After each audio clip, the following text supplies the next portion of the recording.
Bonjour à toi et bienvenue sur Canoute Télé. Je suis très heureuse de te retrouver aujourd'hui. Ça faisait longtemps, tu m'avais manqué.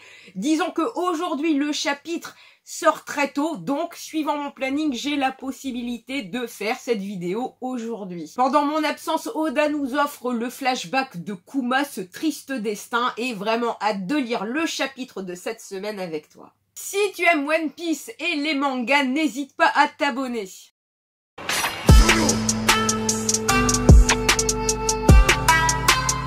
Cette semaine, le chapitre 1098, la naissance de Bonnie. Avec une note, le manuscrit de ce chapitre est inachevé.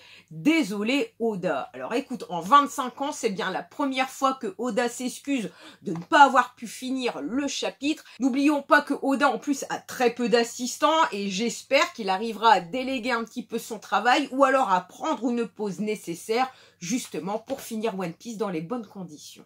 C'est vrai que sur cette première page, on voit comme ça des détails qui ne sont pas finis. Bon, bien sûr, tout sera corrigé lors de la sortie du tome papier.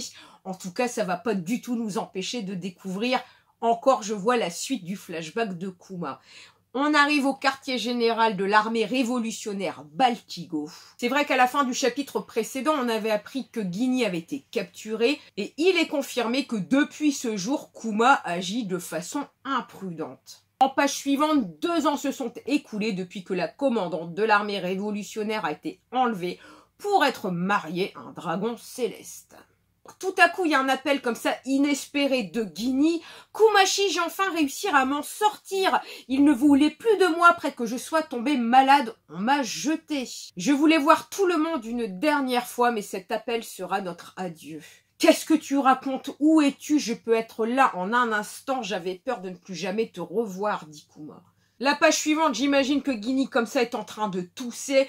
Kumasi, désolé, mais je vais bientôt mourir. Je suis contente que tu t'inquiètes pour moi, vraiment, mais vu mon état, tu ne devrais pas venir. Dragon, grand frère, Kumashi a un grand cœur, prenez soin de lui pour moi.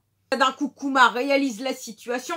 Il sait où trouver Ginny. On voit qu'il se téléporte, sauf qu'elle est en train de lui dire « Je voulais que tu saches que je t'aime depuis toujours et pour toujours. » Sauf que Gacha, ce qui veut dire fin de la communication.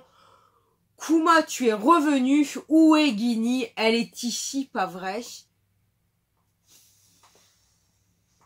La page suivante, ça s'est produit au moment où elle a été exposée à la lumière naturelle. Son visage, tout son corps, elle est devenue toute bleue au soleil et sa peau s'est durcie comme de la pierre. Là, même si le dessin n'est pas net, on ressent la montée de larmes de Kuma, bien sûr avec un flashback où il se remémore plein de situations avec Ginny. Il réalise vraiment qu'elle est décédée, porte son corps. Qu'est-ce qui a pu lui faire ça? Et Kumasi, marions-nous, ça ne te rendrait pas heureux? Et là, bien sûr, on a les flots de larmes de Kuma. Juste cette petite bulle où il est marqué câlin, où on voit comme ça Kuma, bien sûr, s'accroupir sur le corps de sa bien-aimée.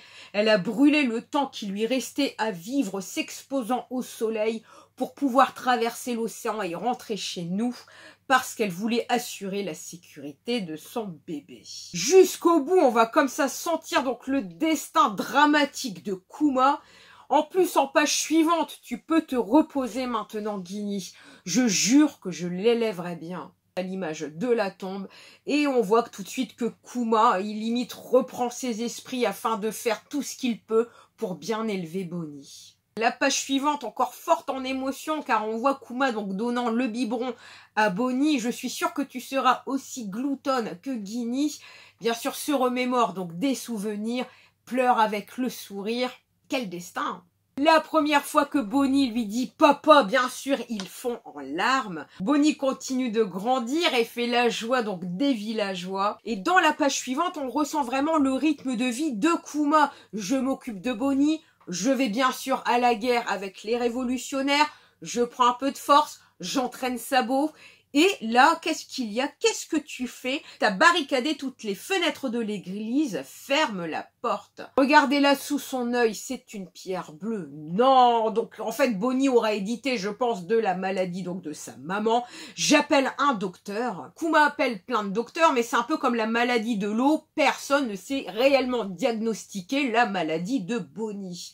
Du coup, Kuma prend comme ça la décision de quitter l'armée révolutionnaire pour se consacrer à sa fille. Dragon comprend naturellement la situation et propose même de contacter tous les médecins de son répertoire pour sauver Bonnie.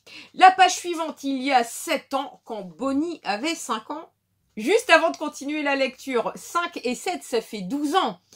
On n'est pas à 20 ans comme à peu près l'âge où on aurait pu présumer qu'elle avait. Donc, quand Saturne et autres nous disaient bien qu'elle était une enfant, donc j'ai l'impression que Bonnie a bien 12 ans actuellement. C'est ça, dégagez, bande de crétins. On découvre l'enfance de Bonnie, donc 5 ans, avec un caractère bien trempé, déjà une violence bien affirmée, et qui n'a besoin de personne, écoute, pour se défendre. En page suivante, on voit bien que Kuma reprécise, tu ne peux pas sortir, le simple fait de te tenir près de la porte peut te faire bobo, ce qui conclut que on n'a toujours pas trouvé de solution à la maladie de Bonnie. Ils se sont encore moqués des pierres sur mon visage, comme si je pouvais les enlever, j'ai pas demandé à être malade. Tu veux dire tes bijoux? Ils sont juste jaloux de tes jolis bijoux. Et c'est très intelligent de la part de Kuma comme ça de détourner une faiblesse en une force, surtout pour la croissance d'un enfant. Tu penses comme je les adore, dit Bonnie. La page suivante, Bonnie, si tu devais partir en voyage, où aimerais-tu aller? Bonnie répond tout de suite, une île céleste, c'est près du soleil, peut-être qu'on verra Nika là-haut. Kuma comme ça continue de chanter la chanson que lui chantait son père, la chanson de Nika. Ça ressemble à une grande aventure. On peut aller là-bas et organiser une grande fête pour tes 20 ans. Après avoir examiné votre fille, j'ai conclu qu'elle souffrait de saphirite. La saphirite, pour résumer, on apprend que c'est une maladie incurable qui se déclenche en fait au rayon du soleil ou de la lune. Et même si elle évite toute exposition comme ça de rayons de lumière, la maladie peut la rattraper. Et la page suivante, pour enfoncer le clou, il ne lui reste que 5 ans à vivre. Ce serait un miracle si elle atteint son 10e anniversaire. Non, donc le quiproquo de fou, Bonnie n'a pas entendu bien sûr toute la conversation.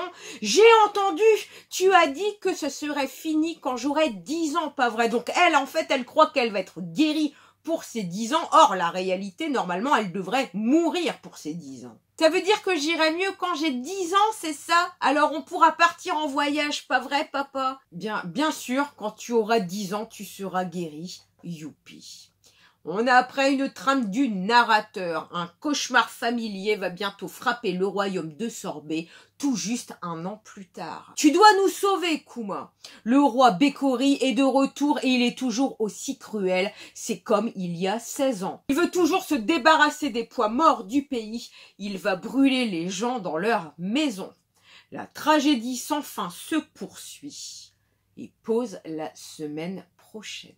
Un chapitre encore chargé en émotions, on en apprend encore plus sur le passé donc de Kuma, bien sûr la fin de Ginny et comment il est devenu donc le papa de Bonnie. On voit vraiment qu'il donne tout ce qu'il peut pour sa fille, lui donner la meilleure éducation possible. Aucun médecin ne trouve de remède. Si on veut un petit peu théoriser, je pense que c'est comme ça que Kuma va rencontrer Vegapunk. Après, est-ce que celui-ci va soigner Bonnie, va la cloner ou faire je ne sais quoi? N'hésite pas à me dire ce que t'en penses en commentaire. Merci pour tes likes. N'hésite surtout pas à t'abonner. Je suis également disponible sur TikTok, Twitter, mes plus gros réseaux. Il y a aussi une page Insta, Facebook. Vous êtes tous les bienvenus. Je vous souhaite une bonne journée, une bonne soirée et je vous dis à très bientôt.